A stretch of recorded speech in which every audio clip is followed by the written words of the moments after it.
तो ब्रेक के बाद हमारी खास पेशकश में एक बार फिर से आपका स्वागत है। हम बात कर रहे हैं महोत्सव का आगाज वह ताज।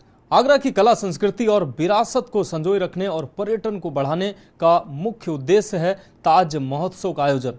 आगरा के ताज महल की तर्ज पर ही अब प्रदेश के सभी जनपदों की संस्कृति को संजोने और उसको संवारने के उद्देश्य से हर जिले में इसी तरह महोत्सव आयोजित किए जाएंगे, जिससे उस शहर की विरासत और संस्कृति बची रहे। यह कहना था उत्तर प्रदेश के पर्यटन और संस्कृति मंत्री जयवीर सिंह का। आगरा पहुंचे पर्यटन एवं संस्कृति मंत्री जयवीर सिंह ने आज महोत्सव 2024 का दीप प्रज्वलित कर विधिवत उद्घाटन किया। उन्होंने इस दौरान कहा कि आगरा ऐतिहासिक शहर है, इसकी संस्कृति एवं विरासत को बचाकर रखना सरकार का उद्देश्य है, सरकार का काम है। कैसा रहा महोत्सव का शुभारंभ, देखिए खास रिपोर्ट।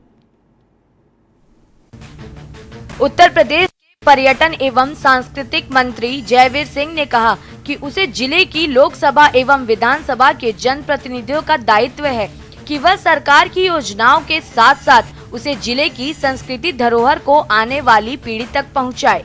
प्रदेश के सभी जनप्रतिनिधि जनता से सीधे संवाद करें और उनसे जुड़ने का काम करें। कैबिनेट मंत्री जयवीर सिंह ने कहा कि ताज महोत्सव बहुत पुराना महोत्सव है, इसे और भव्य रूप देने का हम काम करेंगे।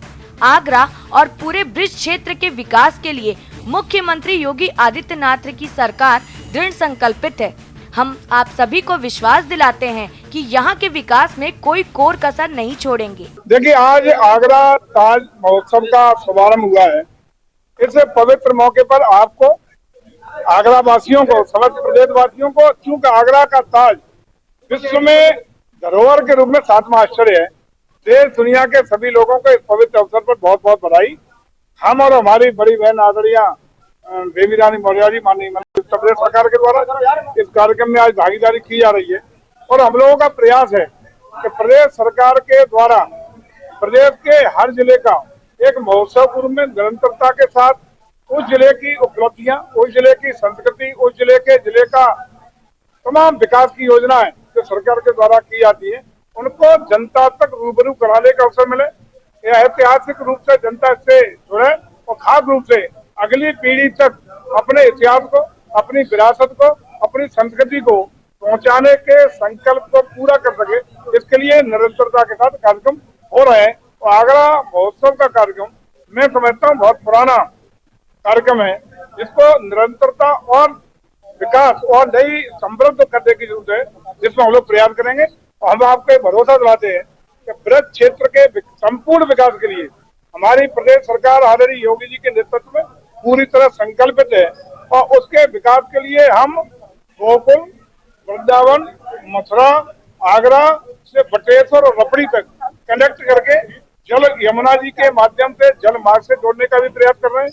पर्यटन मंत्री जयवीर सिंह ने कहा कि आगरा ही नहीं, पूरे उत्तर प्रदेश में पर्यटन को बढ़ावा देने के लिए उत्तर प्रदेश सरकार हर वह काम कर रही है जिससे पर्यटक प्रदेश की तरफ आकर्षित हो सके। उन्होंने कहा कि आगरा का इतिहास मुगलों से भी बहुत पुराना है। यहाँ की संस्कृति और पहचान देश और दुनिया में विख्यात है। इसे और निखारने और आगे बढ़ाने का काम करना है। इसका प्रयास उत्तर प्रदेश का सांस्कृतिक एवं पर्यटन विभाग कर रहा है। उन्होंने बताया कि आगरा को जोड़ते हुए बटेश्वर, फतेहपुर सीकरी, गोकुल, बरसाना, मथुरा, वृंदावन को एक यमुना सर्किट के रूप में जोड़ा जाएगा। इससे यहाँ के पर्यटन को बहुत बढ़ावा मिलेगा। इसके लिए उत्तर प्रदेश सरकार द्वारा प्रयास शुरू कर दिए गए हैं। यही नहीं, आगरा और मथुरा में इको टूरिज्म को बढ़ावा देने के प्रयास किए जा रहे हैं। उन्होंने कहा कि आगरा, फतेहपुर सीकरी, बटेश्वर, गोकुल, बरसाना, वृंदावन को जोड़ने से जो सर्किट बनेगा उसका लुक देसी और विदेशी सैलानी ले सकेंगे। उन्होंने कहा कि कभी आगरा के बटेश्वर क्षेत्र को डकैतों के लिए जाना जाता था, कभी उस क्षेत्र में लोग जाने से डरते थे। आज वहां योगी सरकार विकास कर रही है। इस मौके पर कैबिनेट मंत्री बेबी रानी मौर्य भी मौजूद रहीं। बहुत अद्भुत हुआ आज और मुझे बहुत अच्छा लगा कि आज पर्यटन मंत्री जी के साथ मुझे भी अवसर मिला इसके उद्घाटन का।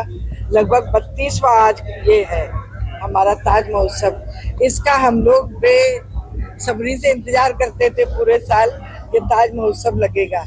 हमारे माननीय मुख्यमंत्री जी ने और यशस्वी प्रधानमंत्री जी ने वन डिस्ट्रिक्ट वन प्रोडक्ट देके ये साबित कर दिया कि हर किसी को अब आर्थिक रूप से हम मजबूत करेंगे। आगरा का ये ताज महोत्सव, महिलाएं इसके पूरे प्रदेश भर से आती हैं, अपना प्रोडक्ट लगाती हैं और खूब यहाँ से अपनी आर्थिक स्थिति को मजबूत करके जाती हैं। ये ताज महोत्सव हमारी संस्कृत विरासत भी है।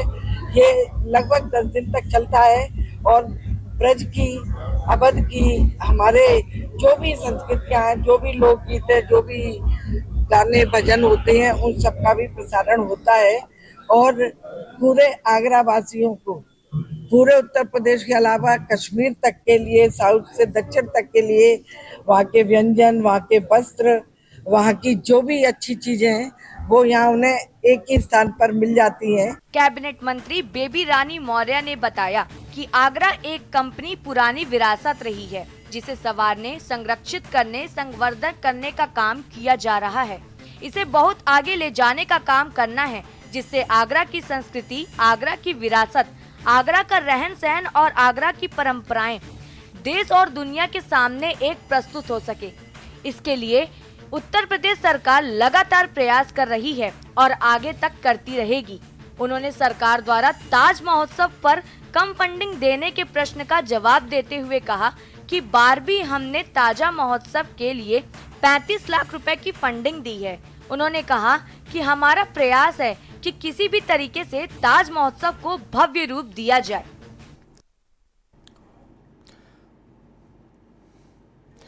तो स्पेशल रिपोर्ट में आज मेरे साथ इतना ही। मुझे दीजिए इजाजत और आप देखते रहिए के न्यूज़ इंडिया।